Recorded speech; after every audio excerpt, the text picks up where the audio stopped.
Olá, o meu nome é Pedro Brito, sou Associate Dean na Nova SB e diretor da iniciativa Voice Leadership. Esta iniciativa pretende apoiar pequenas e médias empresas a tornarem-se mais competitivas através da aquisição de conhecimento e promovendo também o acesso a uma rede de contactos relevantes para apoiar o seu crescimento. Para além do programa formativo presencial, a iniciativa conta também com conteúdos complementares online que pretendem explorar temas mais específicos do interesse das PMEs. Hoje temos connosco Camilo Maia Ferreira, empresária e consultora com percurso de mais de 15 anos em cargos de liderança em multinacionais, tendo criado a sua PME sustentável há 8 anos. Uma das suas áreas de especialidade é a responsabilidade social corporativa. E hoje terei a oportunidade de entrevistar a Camilo para falar precisamente deste tema, responsabilidade social corporativa para pequenas e médias empresas. Bem-vinda uma vez mais, Camilo, aqui ao nosso podcast do Voice Leadership. Obrigada, Pedro. Obrigada pelo convite. É um prazer estar aqui com vocês hoje.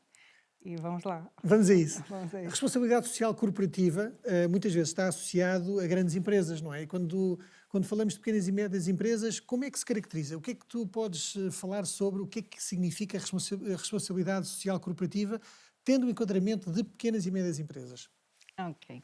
Bem, a responsabilidade social corporativa, ela é uma iniciativa voluntária, né, de empresas que podem ser grandes, médias ou pequenas, de se envolver em preocupações sociais e ambientais e trazê-las para o âmbito das operações e das interações da sua empresa com todas as partes interessadas. Portanto, ela não é destinada somente a grandes empresas. E que tipo de iniciativas é que servem de exemplo, sobretudo pensando em pequenas e médias empresas? Que exemplos é que tu podes dar? Bem, para pequenas e médias empresas, o que nós falamos é que existem os 10 princípios, né, no Pacto Global das Nações Unidas, que nós falamos sobre direitos humanos. Tem uma parte que digamos que ela é fundamental, né, a questão de direitos humanos, de trabalho e saúde, que é uma questão mais interna, de ambiente e de ter uma política anticorrupção, uma política de transparência e de ética. Isso as pessoas normalmente pensam que é de grandes empresas, mas não. No âmbito de uma pequena empresa, nós também precisamos, né, contratar os nossos trabalhadores, pagar salários dignos, precisamos oferecer meios e condições de vida, se possível, oferecer um plano de saúde, um plano de assistência, de alguma maneira, um seguro de vida. Tudo isso são ações de responsabilidade social que as pessoas não percebem que podem ser feito hoje na sua empresa, né?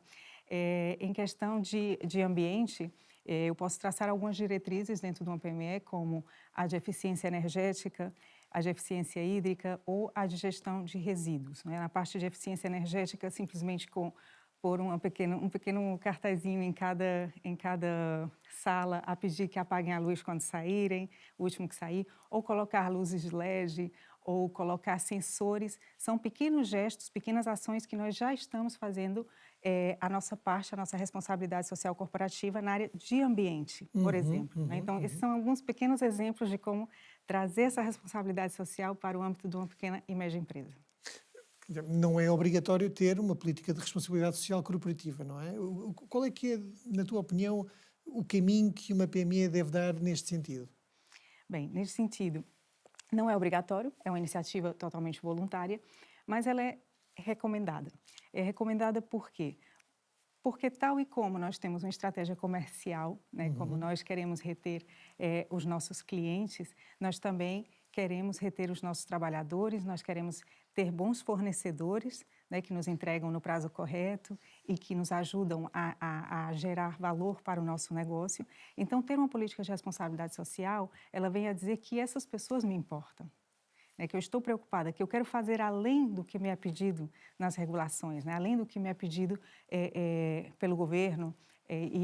Então, quando eu dou mais, eu acabo por receber mais, não é? Quando eu me comprometo com as pessoas, com essas partes, com o meu cliente, com o meu trabalhador e com a comunidade, eu também recebo mais das pessoas. As pessoas estão dispostas a apoiar-nos quando, num momento, por exemplo, numa crise, como pode ter sido a do Covid, né, de apoiar essa empresa, né, de manter-se como fornecedor, de manter como empregado, sabendo das circunstâncias, né, de cada empresa. Então, é muito importante. Faz imenso sentido. Por onde começar? Ou seja, assumindo que estamos a falar de uma pequena empresa, agora nem estou a falar de uma média, uma pequena empresa que tem poucos recursos, tem um grande foco no cumprimento dos seus objetivos comerciais, para garantir que tem dinheiro para pagar salários, para continuar a crescer, como é que o empresário pode começar? Quais é que são os primeiros passos que tu recomendarias dar? Uhum.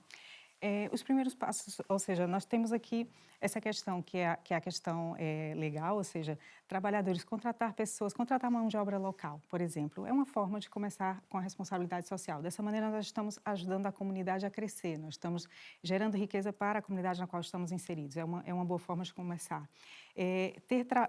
Contratos de trabalho, né? Fazer contratos de trabalho a todos os trabalhadores. Parece óbvio, mas nem sempre funciona assim. Então, é muito importante. Isso é uma parte da legislação. Mas a partir daí eu posso dar mais benefícios aos meus trabalhadores, eu posso perceber se não há transportes públicos, eu posso ter meios para que essas pessoas se locomovam em bicicleta, por exemplo, facilitar transportes ecológicos para esses trabalhadores se eles moram perto, né, da empresa.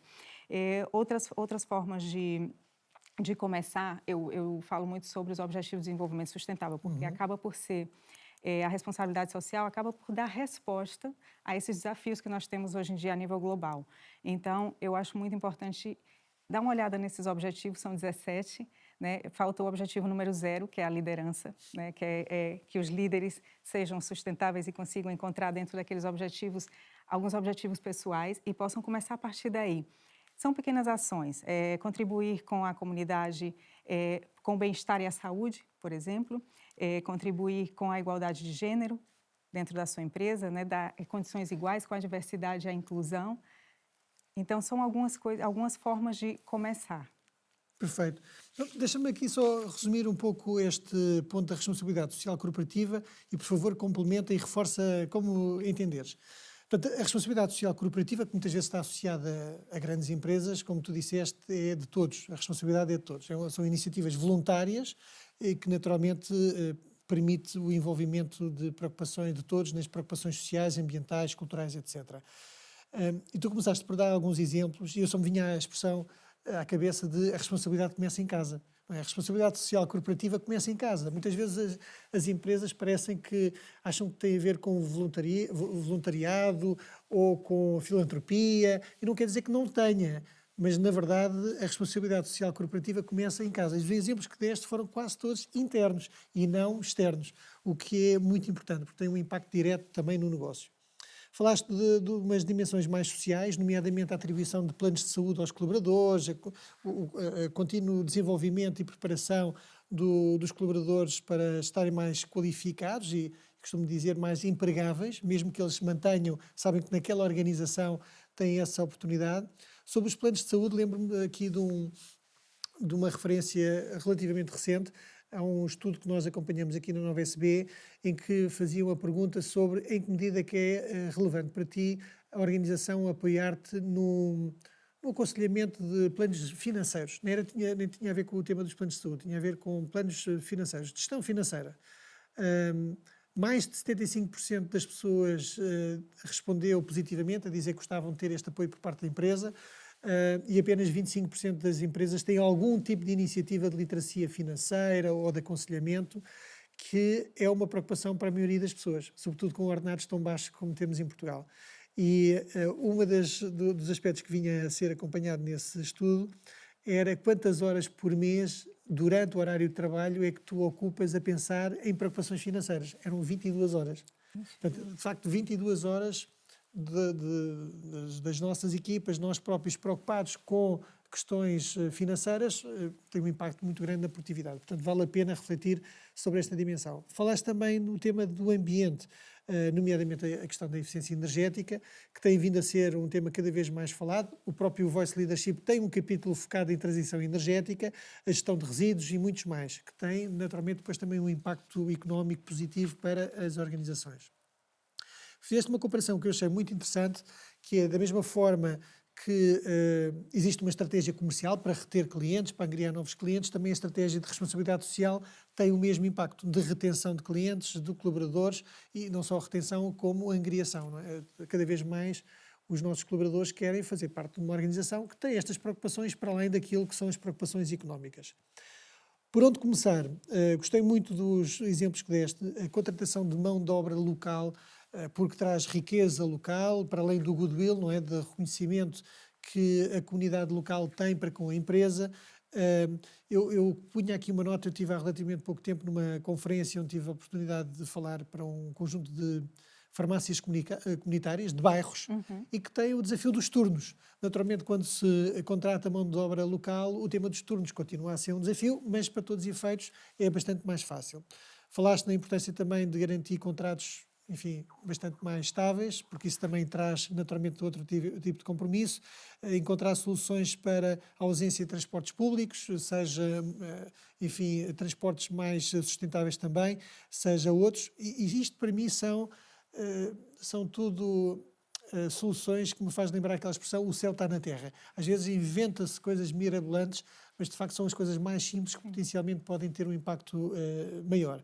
E, naturalmente, também o líder analisar e compreender os ODS, os Objetivos de Desenvolvimento Sustentável, para compreender qual é que é o benefício não só para a comunidade, mas também para si, enquanto líder, e para a sua organização, não esquecendo que, para além dos 17 Objetivos de Desenvolvimento Sustentáveis, ainda existe o 0, que eu gostei muito deste, vou utilizar, vou roubar, que é o do papel da liderança no desenvolvimento destes objetivos. E, portanto, isto foi mais ou menos o que eu retive. Camilo, não sei se queres complementar com mais alguma ideia. Acho que o Pedro, ou seja, fez muito bem um resumo, né, dessa nossa conversa, mas eu gostaria simplesmente de complementar, de animar as pessoas a fazerem, porque é simples e é muito... a sensação é muito boa, né, quando nós começamos a fazer. E uma coisa, um ODS puxa o outro. É incrível. Basta começar com um. É um efeito dominó. Porque, só para dar um exemplo, no momento que eu dou um trabalho de qualidade, um trabalho digno, essa pessoa ela consegue tirar da cabeça aquela preocupação que o Pedro falou, aquela preocupação financeira, né, da literacia financeira. Então, se essa pessoa se sente digna, se sente respeitada, que recebe bem, que sabe como, tem conhecimento de como adjudicar o dinheiro em cada etapa, ela tem mais tempo também para educar melhor os seus filhos, né? Isso acaba por dar mais qualidade de vida e bem-estar dentro da família. Então, nós temos trabalhadores menos preocupados, menos estressados, menos baixas laborais, menos absentismo, né? Então, tudo isso traz um benefício também para a empresa. Não é? Fantástico. Então, eu acho que a última mensagem é dar o primeiro passo, não é? Exato. Depois é um efeito dominó. Exatamente. Com benefício económico e benefício social também. Exato. Camilo, muito obrigado uma vez mais por participares aqui no podcast do Voice Leadership. Obrigada, Pedro. Um prazer.